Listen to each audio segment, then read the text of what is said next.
बिस्मिल्लाहिर्रहमानिर्रहीम। आज का टॉपिक स्ट्रीम्स का है। ये कुछ डेफिनेशंस है जिनको आप लोगों ने देख लेना है। स्ट्रीम यहाँ लिखा है is a sequence of bytes associated with a file.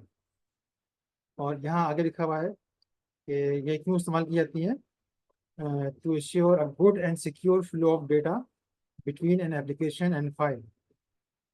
इन और स्ट्रीम्स की दो टाइप है, input stream, output stream. Input stream हमने इस्तेमाल की है इससे पहले।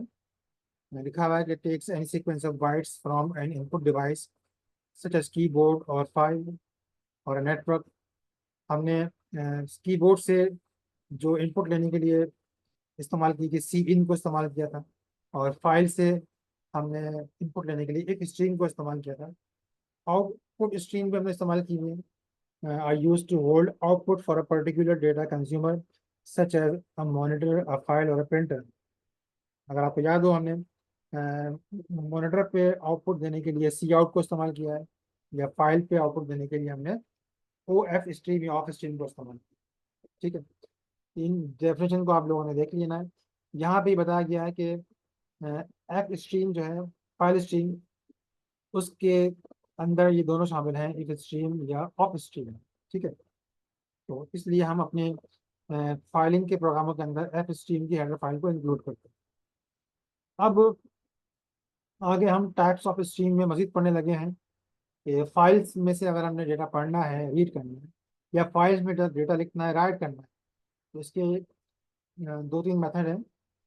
एक है सिंगल कैरेक्टर स्ट्रीम वाला और एक है स्ट्रिंग स्ट्रीम वाला। सिंगल कैरेक्टर स्ट्रीम मतलब एक वक्त में एक कैरेक्टर, एक अल्फाबेट या एक डिजिट, कोई भी एक कैरेक्टर हम स्ट्रीम में रीड कर रहे हैं या स्ट्रीम में राइट कर रहे हैं। और स्ट्रिंग का मतलब है कि मोर देन वन कैरेक्टर, एक से ज़्यादा कैरेक्टर हम स्ट्रीम में रीड कर रहे हैं या स्ट्रीम में राइट कर रहे हैं। तो स्टार्ट करते हैं सिंगल कैरेक्टर स्ट्रीम से। इसका मतलब ये है कि हम एक वक्त में एक कैरेक्टर रीड करेंगे या राइट करेंगे। तो पहला प्रोग्राम जो है पेज नंबर 183 का, वो है रीडिंग कैरेक्टर बाय कैरेक्टर। और इसके लिए गेट वाला फंक्शन इस्तेमाल होगा जो फाइल से एक वक्त में एक कैरेक्टर पढ़ेगा। इस गेट के फंक्शन को हम इस्तेमाल करके देखते हैं। मैं प्रोग्राम बनाता हूँ। ये प्रोग्राम एक फाइल को रीड करेगा कैरेक्टर बाय कैरेक्टर। तो इसके लिए हम इफ स्ट्रीम टाइप का एक ऑब्जेक्ट रीड डिक्लेयर करते हैं। यहाँ पे जो नाम रखा गया है वो नाम रीड रखा गया, तो मैं उसी नाम को इस्तेमाल करता हूँ, रीड। और कंस्ट्रक्टर में हमने फाइल का नाम दे दिया है character file dot P x T. उसके बाद फिर सबसे पहले हम जानते हैं कि फाइल को ओपन किया। ओपन तो हमने यहाँ कंस्ट्रक्टर से कर लिया, सॉरी। इसको हम रीड करने के लिए इस्तेमाल करते हैं वाइल लूप को। Reads dot end of file जब तक ना हो, जब तक फाइल का एंड ना हो, नॉट, तब तक ये लूप चलेगा। तो हम फाइल से रीड करने के लिए अब की बार रीड्स डॉट गेट वाला फंक्शन इस्तेमाल करेंगे। ठीक है, ये गेट वाला फंक्शन, ये फंक्शन एक सिंगल कैरेक्टर को फाइल से रीड करेगा। ठीक है, अब जो गेट वाला फंक्शन है वो फाइल से रीड करेगा, तो उसको फिर हमने किसी वेरिएबल के अंदर उस कैरेक्टर को सेव करना होगा। तो हम वो वेरिएबल भी डिक्लेयर कर देते हैं।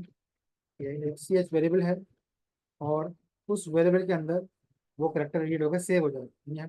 हार्ड डिस्क में से उस फाइल से वो करेक्टर पढ़ा गया है, रैम में आया है, और रैम में जिस जगह वो सेव किया गया है वो सी एच वेरिएबल है। और बाद में फिर हम सी आउट कर देंगे सी सी एच को। ठीक है, और एंड में हम फाइल के एंड में हम फाइल को क्लोज करते हैं।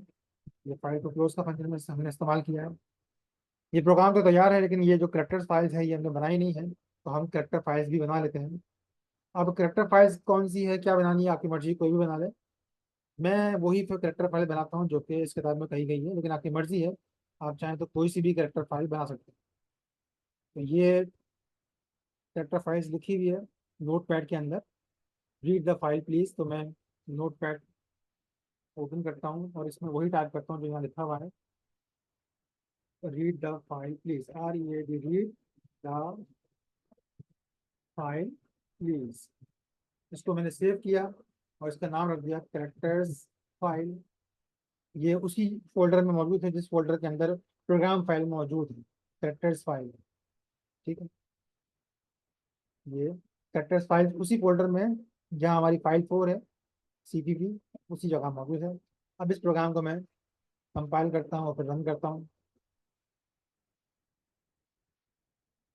ये कंपाइलिंग हो रही है इस प्रोग्राम की, कंपाइल हो गया है। अब रन करते हैं इसको।